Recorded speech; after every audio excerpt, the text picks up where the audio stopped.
അണ്ണാ തൊപ്പി എക്സ്പോസ്ഡ് എന്നാണ്. എന്നാ തൊപ്പി എക്സ്പോസ്ഡ് ആനാണ്. തൊപ്പി ഒന്ന് എക്സ്പോസ്ഡ് ആയെന്ന് ഒരു കുത്തിരി മനസ്സിലായി. ഇതിനെക്കുറിച്ച് രണ്ടു വാക്ക് പറ. ഇതിനെ കുറിച്ചാ അവനവൻ കെയർ പോലും ചെയ്തില്ലായിരുന്നു. മനസ്സിലായ കൊച്ചുഞ്ഞിനെ അടിച്ച് പദം വരുത്തിയേച്ച് ഈ നെഞ്ചത്തോട്ട് കൃഷി ഇറക്കി അങ്ങനെ ഇപ്പൊ ആരും വിളവെടുപ്പ് നടത്തണ്ട, നടക്കുകയല്ല. കഴിഞ്ഞ 3 മാസം മുമ്പ് MRC ഗ്യാങ് അടിച്ചു പിരിഞ്ഞതാ. ഓക്കെ, അടിച്ചു പിരിഞ്ഞെന്നല്ല, അതിന്റെ കറക്റ്റ് സാധനങ്ങൾ ഞാൻ പറഞ്ഞുതരാം. ഇവിടം കൊണ്ട് എല്ലാം അവസാനിച്ചു എന്ന് കരുതണ്ട, തുടങ്ങിയിട്ടേ ഉള്ളൂ. നിന്റെ നാശം തുടങ്ങിയിട്ടേ ഉള്ളൂ. Insta ban proof show, okay, അങ്ങനെ തുടങ്ങാന്ന പണി വരുന്നുണ്ടവറാച്ച.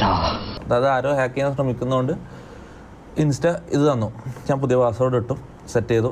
അരമണിക്കൂറിനുള്ളിൽ അല്ലെങ്കിൽ ഒരു 15 മിനിറ്റ് 20 മിനിറ്റിനുള്ളിൽ ഈ സസ്പെൻഡ് യുവർ അക്കൗണ്ട്. ഈശ്വര, ഓരോന്നോരോന്നായി പുറത്തേക്ക് വന്നോണ്ടിരിക്കുകയാണല്ലോ. ഞാൻ അപ്പീൽ കൊടുത്തു. അതിന് എപ്പോൾ അപ്പീൽ ഇതാവുന്നോ ഒന്നും എനിക്കറിയില്ല. ഷമീറിന്റെ ഇൻസ്റ്റാ ബാൻ എന്നുള്ള കമ്പനി ഇത് അവൻ എന്നെ പറ്റിച്ചു. കൂടെ നടന്ന എന്നെയും ലേശം പറ്റിച്ചു. ഇതേതായാലും വെറുതെ വിടാൻ പറ്റില്ല.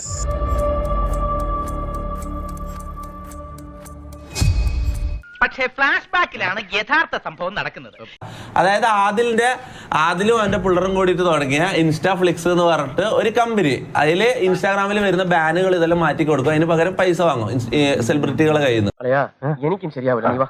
ആവൂല്ലെന്ന് മാത്രമല്ല, പലതും വെളിയിലാവും. എന്റെ എല്ലാം കുറെ ഇഷ്യൂസ് മാറ്റി തന്നിട്ടുണ്ടായിരുന്നു. കൂടെ ഒന്ന് ചായച്ചു തന്നെ, അത്രയും വിഷമമുള്ളൊരു കാര്യമുണ്ടല്ലോ. ഒരു പൈസ നീ കൊടുക്കാണ്ട് ഒരു സ്റ്റോറിയും പൈസയും കൊടുക്കാന്ന് പറഞ്ഞു. പക്ഷെ നീ സ്റ്റോറി മാത്രം ഇട്ട് പൈസ കൊടുത്തില്ല. ഇത്രയും നിനക്കറിയാം. അതിൽ ബാക്കി എന്താ നീ പറ. എന്തായാലും അണ്ണന്റെ നകളിപ്പ് ഇത്രയൊക്കെ സ്ഥിതിക്ക് കാര്യങ്ങൾ കലിപ്പില്ലാതെ പറയും. സ്റ്റോറി ഇട്ടെങ്കിൽ ഞാൻ പിന്നെ എന്തിനു പൈസ കൊടുക്കണം?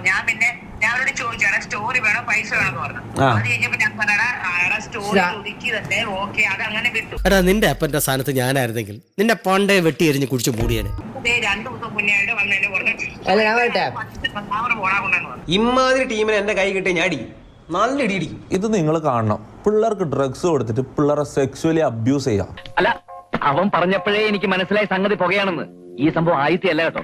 ഇവനും ഇത് അയച്ചിട്ടുള്ളത്, മമ്മും ഇത് അയച്ചിട്ടുള്ളത്.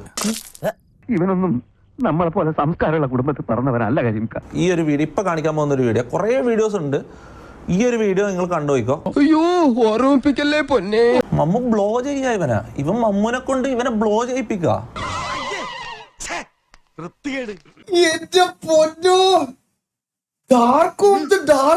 അല്ല, നാമം എന്താണെന്നും ഉണ്ടായിരിക്കുന്നത്. ഇപ്പോഴും എന്റെ ഞെട്ടല് മാറിയിട്ടില്ല വൈദ്യരെ. ഇത് നിങ്ങൾ നോക്കിക്കോ. ഇത് സംതിങ് ഔട്ട് ഓഫ് ദ ഈ സ്ട്രീമിംഗ് ഗെയിമിംഗ് കമ്മ്യൂണിറ്റിക്കൊക്കെ പുറത്തു പോകാൻ പോകുന്ന ഒരു സാധനമാണ്. ഇനി മേല ഇമാതിരി പോക്കൃതം കാണിക്കണം. എന്നാ ഞങ്ങൾ അങ്ങ് ഇറങ്ങട്ടെ. ആയിക്കോട്ടെ, സന്തോഷായി.